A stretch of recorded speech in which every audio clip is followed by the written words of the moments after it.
नमस्कार। First of the news में आपका स्वागत है। मैं आपके साथ समीक्षा कपूर। बात करते हैं आज की ताजा तमाम खबरों पर। दिल्ली के मुख्यमंत्री अरविंद केजरीवाल ने आज एक बार फिर प्रवर्तन निदेशालय के सामने पेश होने से इनकार कर दिया। हालांकि अब वह ईडी के सवालों के जवाब देने को तैयार हो गए हैं। केजरीवाल ने आज ईडी को अपना जवाब भेजकर बताया कि वे वीडियो कॉन्फ्रेंसिंग के माध्यम से पेशी के लिए तैयार हैं। उन्होंने इसके लिए ईडी को 12 मार्च के बाद की कोई तारीख देने को कहा है। इसके बारे में जानकारी देते हुए सौरभ भारद्वाज ने बड़ा बयान दिया है। तैयार हूँ, रेडी हूँ पेश होने के लिए 12 तारीख के बाद। देखिए, वैसे तो ईडी के सम्मन पूरी तरीके से गैरकानूनी है, कोर्ट में मामला चल रहा है, मगर मुख्यमंत्री जी ने कहा क्योंकि भारतीय जनता पार्टी के मंत्री, इनके प्रवक्ता बार बार कह रहे थे मुख्यमंत्री सवालों का जवाब नहीं देना चाहते। हम कह रहे थे कि मामला सवालों का नहीं है, मामला ये है कि ईडी मुख्यमंत्री को गैर कानूनी तौर पे गिरफ्तार करना चाहती है। तो मुख्यमंत्री जी ने एक बड़ा अच्छा बीच का रास्ता सुझाया है कि वीडियो कॉन्फ्रेंसिंग पे जो सवाल ईडी के हैं सवाल पूछ ले, मुख्यमंत्री जी उसका जवाब दे देंगे। अब वीडियो कॉन्फ्रेंसिंग पे तो आजकल जो है देश की सबसे बड़ी अदालत सुप्रीम कोर्ट के अंदर भी जो है वकीलों की बहस हो जाती है, तो इसके अंदर मुझे नहीं लगता ईडी को कोई परेशानी होनी चाहिए। हाँ, अगर इनके मन में कोई षड्यंत्र है, कोई दुर्भावना है कि इनको गिरफ्तार ही करना था, तो जरूर ईडी किसके लिए बहाने बनाएगी कि नहीं साहब आप आ ही जाइए। फिर ये बात दुनिया के लिए, देश के लिए साफ हो जाएगी। मन में गिरफ्तारी है, सवाल जवाब सिर्फ बहाना है। लेकिन आप लोग जो सवाल उठाते रहे कि कोर्ट में मामला है और उसकी लीगलिटी पे भी सवाल उठाते रहे, उसको 16 मार्च को सुनाई, इससे पहले क्या मुख्यमंत्री जा सकते हैं, तैयार है? देखिए, कोर्ट ने ईडी के लिए कोई ऑर्डर नहीं दिए हैं कि ईडी के सामने मुख्यमंत्री को पेश होना है। तारीख 16 तारीख की है, मगर क्योंकि बार बार ऐसा दिखाया जा रहा था कि मुख्यमंत्री सवालों का जवाब नहीं देना चाहते, तो मुख्यमंत्री सवालों का जवाब देने के लिए तैयार हैं। इससे उनकी मंशा साफ हो जाती है और मुझे लगता है कि ईडी को अब ये काम जो है तुरंत जो है 12 तारीख के बाद कर लेना चाहिए। संयुक्त किसान मोर्चा के आह्वान पर किसानों द्वारा 10 मार्च को पूरे देश में दोपहर 12 से शाम 4 बजे तक ट्रेनों का चक्का जाम किया जाएगा। इससे पहले 6 मार्च को पंजाब, हरियाणा को छोड़कर पूरे देश के बाकी सभी राज्यों के किसान दिल्ली कूच करेंगे। किसानों की ओर से ये ऐलान रविवार को गांव बल्लो में खनौरी बॉर्डर पर मारे गए युवा किसान शुभकरण सिंह की अंतिम अरदास के मौके पर किया गया। जो दो फोरमों ने केएमएम किसान मजदूर मोर्चा, एसकेएम गैर राजनीतिक ने कल जो शहीद शुभकरण सिंह जी की अंतिम अरदास शहीदी समागम में जो निर्णय देश के सामने रखे हैं कि जो सरकार बोल रही है सो सरकार दुनिया भर में अदालतों में, न्यायपालकों में पक्ष रख रही है कि उनको जो हमारे ट्रैक्टर ट्रॉली हैं वो टैंक नजर आते हैं। वो ये भी बोलते हैं इन्होंने मोडिफाई कर रखे हैं, ये बोलते हैं इनको इन रोड पे चल नहीं सकते जो वो बोल रहे हैं। तो हम जो है ये खनौरी बॉर्डर पर, शंभू बॉर्डर पर और जो अन्य बॉर्डरों पर भी आज हम आगे चलेंगे, वो पहले से वहां किसान बैठे हुए हैं। वहां पर जो आंदोलन चल रहा है ये जस का तस चलता रहेगा। आपने देखा, हमने निर्णय ले रखा है फिर जिस तरह से निहत्थे लोगों के ऊपर सीधी बुलेट चलाकर उनको शहीद किया जा रहा, इस रिस्क के ऊपर आगे नहीं बढ़ा जा सकता। हमने राजधानी जाने का अपना निर्णय बदला नहीं है। जब सरकार ये रोड खोलेगी, हमें राजधानी जाने देगी, तो तब हम राजधानी में जाएंगे। और जो 6 तारीख का निर्णय है, वहां ये पंजाब से, हरियाणा से हम आगे नहीं बढ़ेंगे। ठीक है, कोई इस तरह की बस वगैरह से यहां तो हम अपनी ट्रैक्टर ट्रॉली वाली बात नहीं छोड़ेंगे। हम तब बढ़ेंगे जब हमें रास्ते खुले मिलेंगे। तो बात स्पष्ट। हमने उन राज्यों के लिए निर्णय ले रखा 6 मार्च का जिन राज्यों में जो किसान है या तो बहुत ज्यादा दूर है, वो ट्रैक्टर ट्रॉली से आ ही नहीं सकते, या उनकी परिस्थितियां इस तरह की है भी वो ट्रैक्टर ट्रॉली उनके पास है भी नहीं और ले भी नहीं सकते। तो उनकी परिस्थिति के अनुसार वो निर्णय कर लेंगे कि उन्होंने रेलगाड़ी से आना है, उन्होंने बस से आना है, उन्होंने कोई और व्हीकल करना है या पैदल चलना है। ये निर्णय अलग जो देश के राज्य हैं राजधानी में जाने के लिए अपना निर्णय करेंगे। जो मोदी सरकार बोल रही है भी ट्रैक्टर ट्रॉली ना आए, तो वो तो नहीं आएंगे, तो उनको बोल देना चाहिए अब हमारा तो ऐलान चला गया, फिर ठीक है अलग ढंग से देश भर से किसान आ जाए और जंतर मंतर पर मोर्चा लगा लें पीसफुली ढंग से, तो ये स्थिति स्पष्ट हो जाएगी कि सरकार की मंशा क्या है। नहीं तो हमारी स्पष्ट ही है कि दिल्ली सरकार ने ये निर्णय ले रखा है कि हम किसी ढंग से किसान को दिल्ली के अंदर नहीं आने देंगे, और 6 के बाद सरकार का जो डिक्टेटरशिप वाला चेहरा वो भी नंगा हो जाएगा, जो हमें लगता है। इसके लिए हमने दूसरे राज्यों के लिए निर्णय किया है। और दूसरा, जो रेल रोको आंदोलन है वो सभी राज्यों के लिए, पूरे देश भर के लिए 12 से 4 बजे तक 10 तारीख को हम रेल पहिया जाम करेंगे। हम इससे बड़ा भी लंबा आंदोलन कर सकते हैं रेलों को, इसलिए नहीं किया कि हमारे देश के किसी लोगों को असुविधा ना हो, लेकिन आने वाले समय में अगर हमें बड़े निर्णय करने पड़ेंगे। हमारे संगठनों के पीछे कोई पार्टी नहीं है, हमें कोई ये भी नहीं है कि कल को इलेक्शन लड़ना है तो हमारी जो पीछे पार्टी है वो हमें बोलेगी आप चोन कैंपेन करिए, हमें तो कोई नहीं है। देखिए, हम यहाँ मोर्चा लगा के बैठे हुए, पूरे देश के लिए लगा के बैठे हैं। हमें आज भी संघर्ष करना है, कल भी संघर्ष करना है। कोड ऑफ कंडक्ट का फिक्र तो हमें तब हो भी हमने भी जाके इलेक्शन लड़नी है, पोलिंग बूथ बनाने हैं। जब देश नया प्रधानमंत्री चुनेगा, देश 540 से अधिक अपने एमपी चुनेगा, तो देश के समक्ष किसान मजदूर का एजेंडा रखना चाहिए। फिर हमारी पिछले 76 सालों में ये पीड़ा है, इस पीड़ा को किसी ने सुना नहीं, कोई भी सरकार ने नहीं। हम तो विपक्ष के सभी दलों को भी बोलते, जिनकी भी सरकारें रही पूरे देश भर में, हम ये नहीं कर सकते भी वो किसान मजदूर के लिए काम किया है।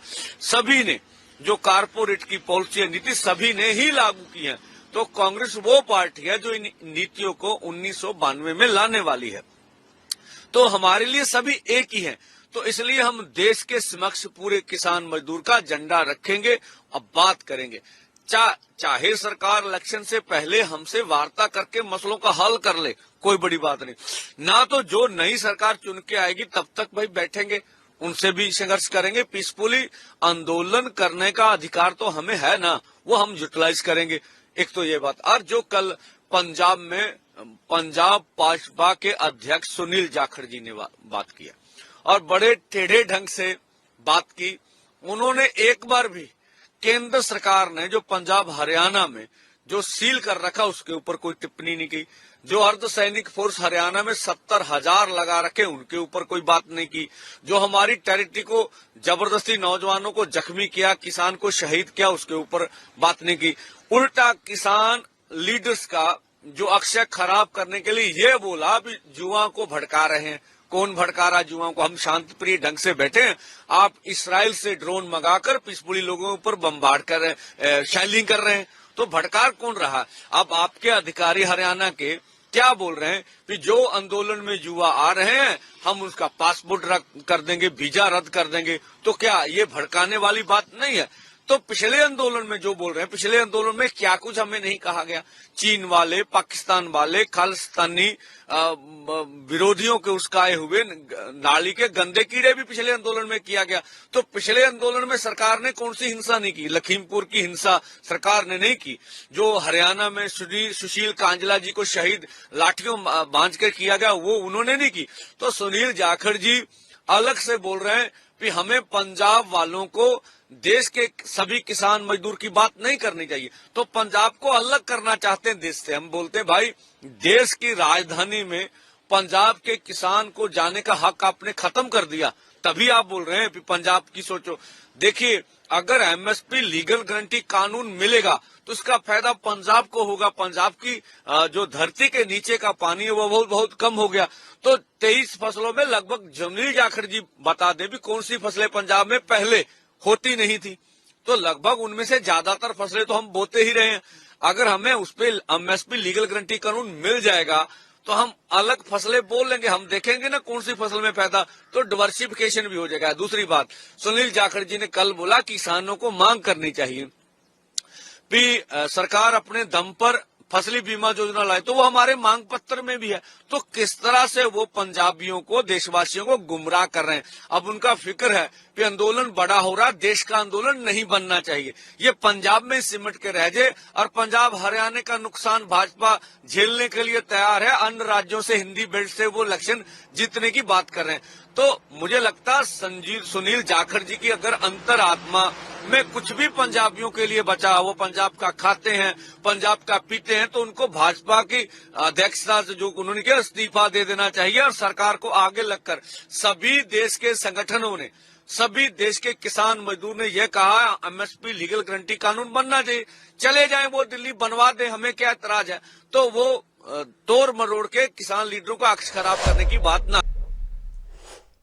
बिहार की राजधानी पटना गांधी मैदान थाने में लालू यादव और तेजस्वी यादव के खिलाफ एफआईआर दर्ज कराने के लिए शिकायत दर्ज कराई गई। बीजेपी के युवा प्रदेश प्रवक्ता कृष्णा सिंह उर्फ कल्लू ने लालू प्रसाद यादव पर प्रधानमंत्री नरेंद्र मोदी के खिलाफ अभद्र टिप्पणी करने का आरोप लगाया। उन्होंने शिकायत दर्ज कराई है। उन्होंने कहा कि लालू यादव के इस बयान से 135 करोड़ देश की जनता को ठेस पहुंची। ये मोदी क्या है? मोदी कोई चीज है क्या? ये नरेंद्र मोदी आजकल परिवारवाद पर हमला कर रहे हैं। अरे भाई तुम बताओ ना कि तुमको क्यों परिवार में कोई संतान नहीं तुमको हुआ, बताओ।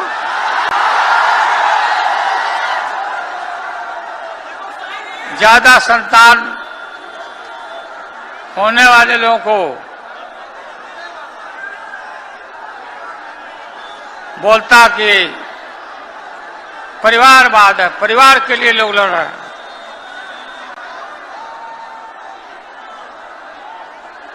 तुम्हारे पास परिवार नहीं है,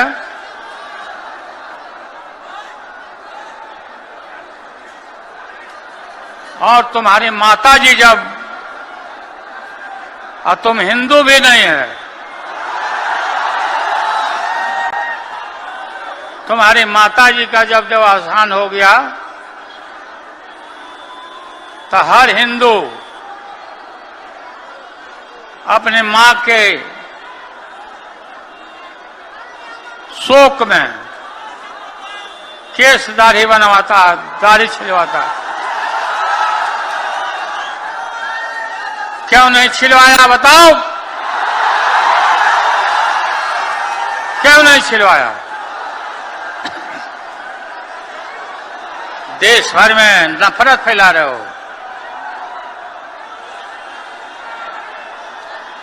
राम रहीम के बंदों में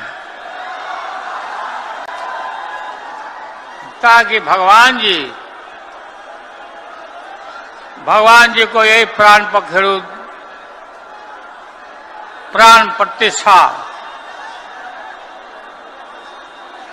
बिना प्राण प्रतिष्ठा के भगवान जी इतना दिन से थे।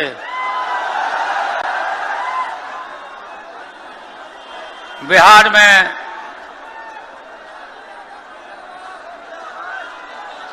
राजा दशरथ के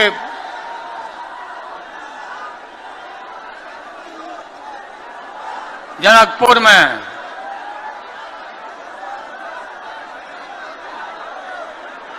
रामचंद्र जी का ब्याह हुआ, शादी,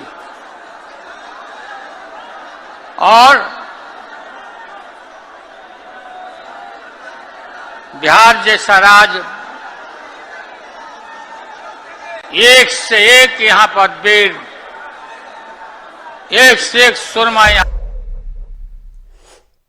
कलकत्ता हाईकोर्ट के तेज तर्रा न्यायाधीश और शिक्षक भर्ती घोटाले सहित कई मामलों में एक के बाद एक अहम फैसला देने वाले न्यायाधीश अभिजीत गंगोपाध्याय आज इस्तीफा देने वाले हैं। उनके इस्तीफे की खबर के बाद अटकलें लगाई जा रही थीं कि वे राजनीतिक क्षेत्र में शामिल हो सकते हैं। हालांकि अब उनके बयान से साफ हो गया है कि वे राजनीति का ही हिस्सा बनने जा रहे हैं। भाजपा में शामिल होने की अटकलों के बीच कलकत्ता हाईकोर्ट के जस्टिस अभिजीत गंगोपाध्याय में इस्तीफे पर शिवसेना सांसद संजय राउत की प्रतिक्रिया भी सामने आई है। हाईकोर्ट और सुप्रीम कोर्ट के न्यायमूर्ति महोदय हाँ वहाँ चेयर पर बैठे हैं, सिटिंग जज है, इस्तीफा देते हैं और किसी पार्टी में शामिल होते हैं, उसका मतलब है आप जिस कुर्सी पर बैठे थे वहाँ बैठकर न्याय नहीं कर रहे थे, किसी एक पार्टी का काम कर रहे थे। बीजेपी सांसद दिलीप घोष ने कहा कि पीएम मोदी ने पश्चिम बंगाल के लिए जो किया है वह पहले कभी किसी ने नहीं किया। दिल्ली में एक बंदरगाह का नाम श्याम प्रसाद मुखर्जी के नाम पर रखने के लिए नेताजी की मूर्ति स्थापित करके पीएम मोदी ने एक अच्छा काम किया। तेरे के ब्रेन से कौन सर्टिफिकेट मांग रहा है, कौन किसका विरुद्ध है। नरेंद्र मोदी बंगाल के लिए जो काम किए हैं, बांग्ला भाषी के लिए, बंगाल के महापुरुषों के लिए जिस प्रकार सम्मान दिया है, इसके पहले कोई सम्मान नहीं दिया है, कोई प्रधानमंत्री कोई नेता नहीं दिया है। नेताजी का मूर्ति स्थापना करना दिल्ली में, यहाँ जगह जगह में नाम से बंगाल की प्रकल्प लगाना, श्यामा प्रसाद मुखर्जी के नाम से पोर्ट का नाम करना, अब तक तो केवल ममता बनर्जी और कांग्रेस परिवार का नाम चलता था। बंगाल का विकास के लिए माननीय प्रधानमंत्री ने बहुत बड़ा प्रकल्प अभी 22,500 करोड़ का उन्होंने दिया है। यहाँ से जितना रोड है सबकी पैसा केंद्र से आती है, इन लोगों ने लूट के खाते हैं। बंगाल के लोगों को देखभाल करना, राशन देना मोदी जी कर रहे हैं। टीएमसी लूट करके बंगाली का बदनाम कर रहा है। विचारपति पद से इस्तीफा देकर राजनीति के मैदान पर आना चाहते हैं अभिजीत गंगोपाध्याय। बहुत स्वागत है अभिजीत बाबू को, अगर राजनीति में आते हैं, उनके जैसा लड़ाकू सत व्यक्ति को चाहिए। बस राजनीति को भी स्वच्छ बनाना है और लोगों को राजनीति के ऊपर आस्था बढ़ाने के लिए ऐसे लोगों को राजनीति में आना चाहिए। आपस में छोड़ सकता है टीएमसी। अब बहुत लोग, चुनाव आ रहा है, कोई जोड़ेगा, कोई निकलेगा, कोई छोड़ेगा। अब समय बोलेगा कौन कहाँ जाएगा, देखा जाए क्या होता है। फिर संदेश खाली में गया फैक्ट फाइंडिंग टीम, बोला है संदेश खाली में भयानक परिवेश है जो देश में और कहीं नहीं है।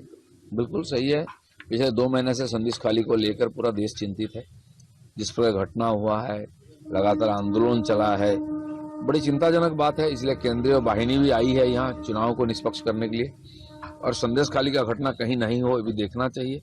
इसलिए सेंटर से विशेष रूप से देखना चाहिए कि यहाँ की सरकार जिस प्रकार जबरदस्ती से अपना राजनीति कर रही है, लूटमार कर रही है, वोट से लेकर के नोट लूट रही है, इसको बंद करने के लिए विशेष व्यवस्था होनी चाहिए।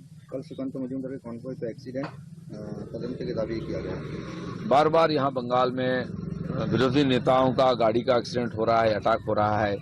हमारे प्रदेश अध्यक्ष का हुआ है, कांग्रेस प्रदेश अध्यक्ष का ऊपर हुआ है, हमारे विधायक दल नेता के ऊपर हुआ है। ये चिंताजनक स्थिति है। जो प्रोटेक्टी है उनका ऊपर अटैक हो रहा है, विशेष ध्यान देना चाहिए, इसकी इंक्वायरी भी होनी चाहिए। आसनसोल के बीजेपी कैंडिडेट पवन सिंह अपना नाम विड्रॉ किया है। पवन के अगेंस्ट बेंगल में महिला के ऊपर असम्मान करने का आरोप है। मुझे नहीं मालूम क्या आरोप है, लेकिन उन्होंने अपने व्यक्तिगत समस्या बताया, यहाँ नहीं लड़ने वाले हैं। बाबुल सुप्रियो ने बोला है। बाबुल सुप्रियो को तो लोग ढूंढ रहे हैं, कहाँ है बाबुल सुप्रियो। सुविधा लेते हैं लोगों से और फिर गायब हो जाते हैं, उनकी बात पर क्या आता जाता है। लालू प्रसाद यादव ने कहा है प्रधानमंत्री असल में हिंदू है, इसका प्रमाण देना होगा। कौन बोला है? लालू प्रसाद। बेचारा लालू प्रसाद जी अपना परिवार को संभाल के रखे, और प्रधानमंत्री के बारे में सोचने की जरूरत नहीं उनको। कांग्रेस प्रेसिडेंट मल्लिकार्जुन ने कहा है पीएम मोदी एक झूठा का सरदार है, एजेंसी के माध्यम में बीजेपी इंडी जोट के जो लोग हैं उसको भटका रहा है। उनके नेता के घर से सैकड़ों करोड़ का नोट निकलेगा और ईडी नहीं जाएगा। देश को लूट करके अपना परिवार चलाए हैं, पार्टी चलाए हैं आज तक, तो उसका हिसाब होना चाहिए और समाज भी उसका जवाब बराबर है। इंडियन नेशनल लोकदल के हरियाणा प्रमुख नफे सिंह राठी हत्याकांड में पुलिस को बड़ी सफलता मिली है। खबर है कि झज्जर पुलिस और दिल्ली पुलिस के ज्वाइंट ऑपरेशन में गोवा से 2 शूटर्स को गिरफ्तार किया गया, वहीं 2 अन्य शूटर्स की तलाश जारी है। राठी की दिल्ली के पास बहादुरगढ़ में गोली मारकर हत्या कर दी। पाकिस्तान मुस्लिम लीग नवाज के अध्यक्ष शहबाज शरीफ को लगातार दूसरी बार प्रधानमंत्री पद के लिए चुना गया। प्रधानमंत्री पद पर चुने जाने के साथ ही उन्होंने कश्मीर का राग अलापा है, साथ ही पड़ोसियों सहित सभी प्रमुख देशों के साथ संबंध सुधारने का वादा भी किया। उन्होंने कहा कि पाकिस्तान किसी भी खेल का हिस्सा नहीं बनेगा और उनकी सरकार दोस्तों की संख्या बढ़ाएगी। हम समानता के आधार पर पड़ोसियों के साथ संबंध बनाए रखेंगे उन्होंने कश्मीर का मुद्दा उठाते हुए इसकी तुलना फिलिस्तीन से की है, जहां इस समय इजराइल कहर बरपा रहा है। उन्होंने कहा कि नेशनल असेंबली को कश्मीरियों और फिलिस्तीनियों के आज़ादी के लिए एक प्रस्ताव पारित करना चाहिए। सुप्रीम कोर्ट ने वोट के बदले नोट मामले में एक बड़ा फैसला सुनाया। अब अगर सांसद पैसे लेकर सदन में भाषण या वोट देते हैं तो उनके खिलाफ केस चलाया जा सकेगा, यानी अब उन्हें इस मामले में कानूनी छूट नहीं मिलेगी। सुप्रीम कोर्ट की संविधान पीठ ने बड़ा फैसला सुनाते हुए पिछले फैसले को पलट दिया है।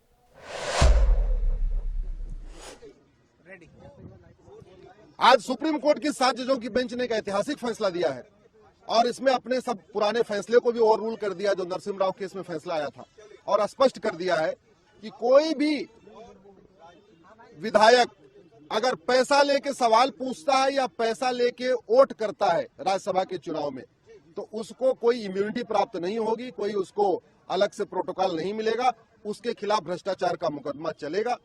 माननीय सुप्रीम कोर्ट ने कहा है कि ये पैसा लेके वोट करना और पैसा लेके सवाल पूछना ये पार्लियामेंट्री डेमोक्रेसी के लिए जहर के समान है, ये पार्लियामेंट्री डेमोक्रेसी के लिए कैंसर है, इसलिए इसको रोकना बहुत जरूरी है। और आज स्पष्ट कर दिया है, अब किसी भी विधायक को या किसी भी सांसद को पैसा लेके पार्लियामेंट में कुछ भी करने पे कोई इम्यूनिटी नहीं होगी, उसको नॉर्मल जैसे क्रिमिनल के खिलाफ केस चलता है, भ्रष्टाचारी के खिलाफ केस चलता है, वो भ्रष्टाचारी के खिलाफ केस चलेगा।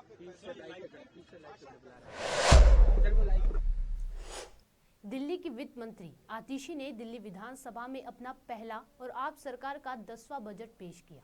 इस दौरान उन्होंने कई बड़ी घोषणाएं की। चुनावी साल में पेश किया गया वित्तीय वर्ष 2024 से 25 का बजट राम राज्य की थीम पर आधारित था।